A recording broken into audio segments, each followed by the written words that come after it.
Assalamualaikum warahmatullahi wabarakatuh. Apa kabar anak-anakku?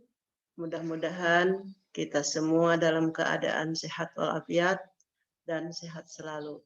Amin ya rabbal alamin. Hari ini kita belajar pendidikan agama Islam dan budi pekerti kelas 4. Sebelum kita melanjutkan pelajaran hari ini, terlebih dahulu kita berdoa bersama-sama. Bismillahirrahmanirrahim. Raditu billahi rabba wa bil islami dina wa bi Muhammadin nabiyya wa rasula.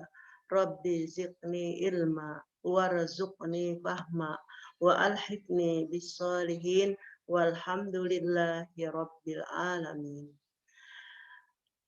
Kita lanjutkan hari ini cara membersihkan najis. Amatilah gambar di bawah ini. Cara membersihkan najis atau darah, air seni, dan tinja. Harus menggunakan air mutlak. Misalnya air sumur, air hujan. Caranya air yang datang dikucurkan ke benda bernajis, kemudian najis yang datang ke air. Lihat gambar berikut ini.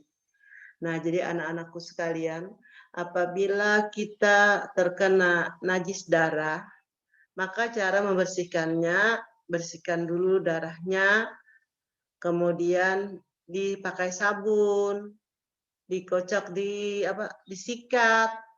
Nah, sudah mulai bersih, lalu dicuci sampai bersih dengan air yang bersih. Kemudian yang terakhir adalah disiram dengan air yang mengalir.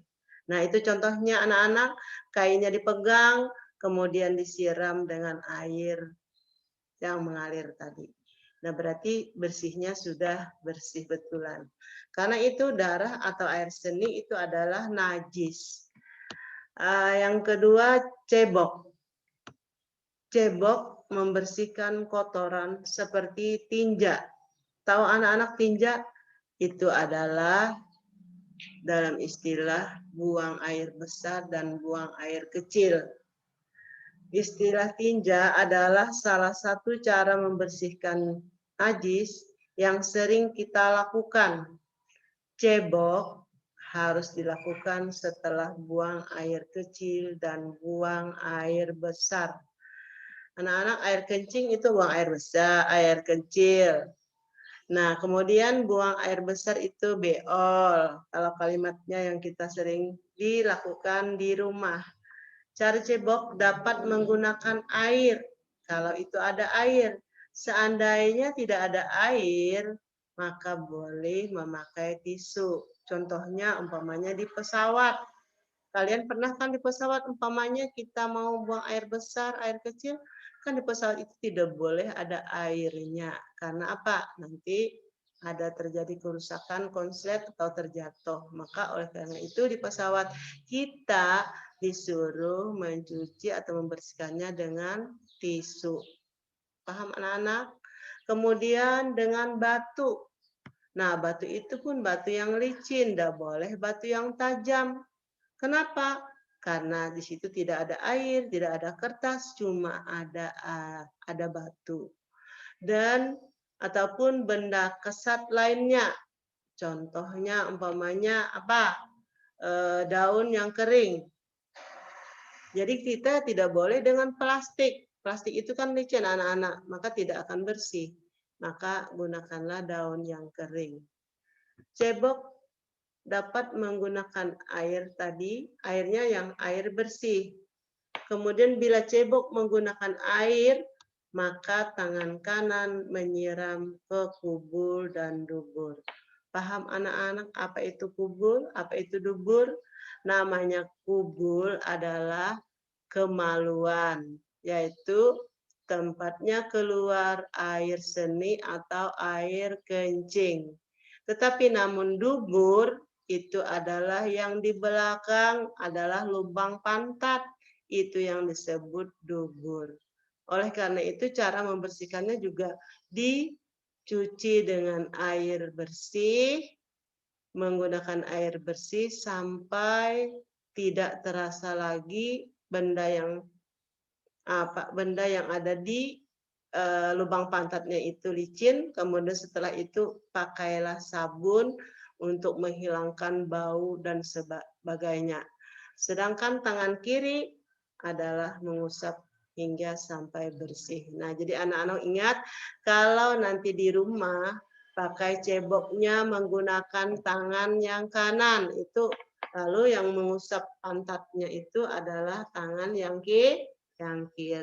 Jadi gayungnya dengan menggunakan tangan yang kanan, tetapi mencebok pantatnya atau dubur dan kubulnya tadi dengan tangan yang kiri. Paham anak-anak?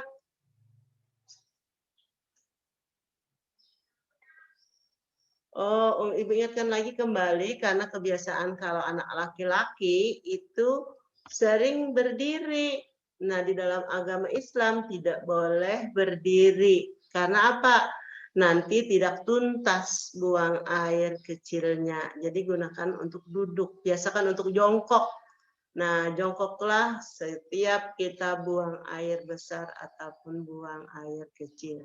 Tapi kebiasaan anak-anak, biasanya laki-laki, itu sering berdiri, kadang-kadang di belakang rumah, kadang-kadang di depan sekolah, atau di depan rumah, di selokan sembarang.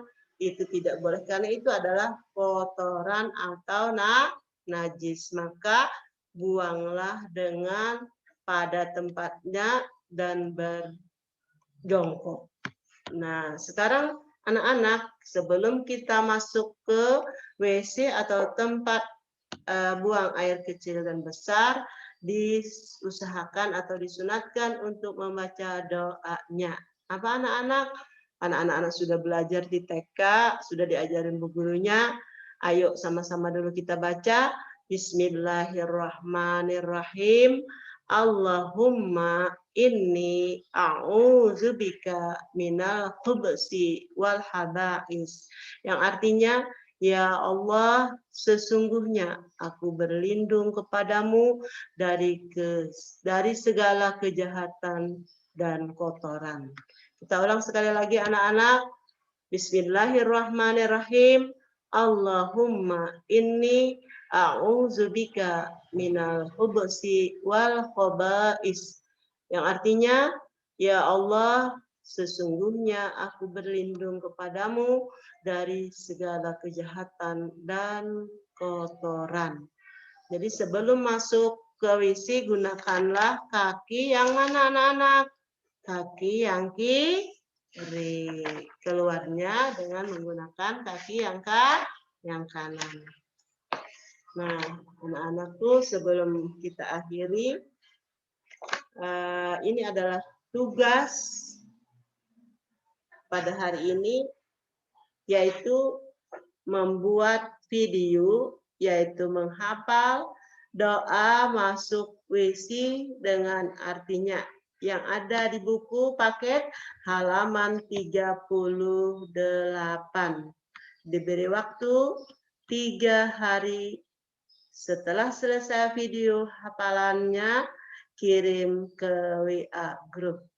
Nah, demikianlah anak-anakku sekalian pelajaran hari ini, dan Ibu akhiri dengan ucapan wabillahi taufik wal hidayah. Wassalamualaikum warahmatullahi wabarakatuh.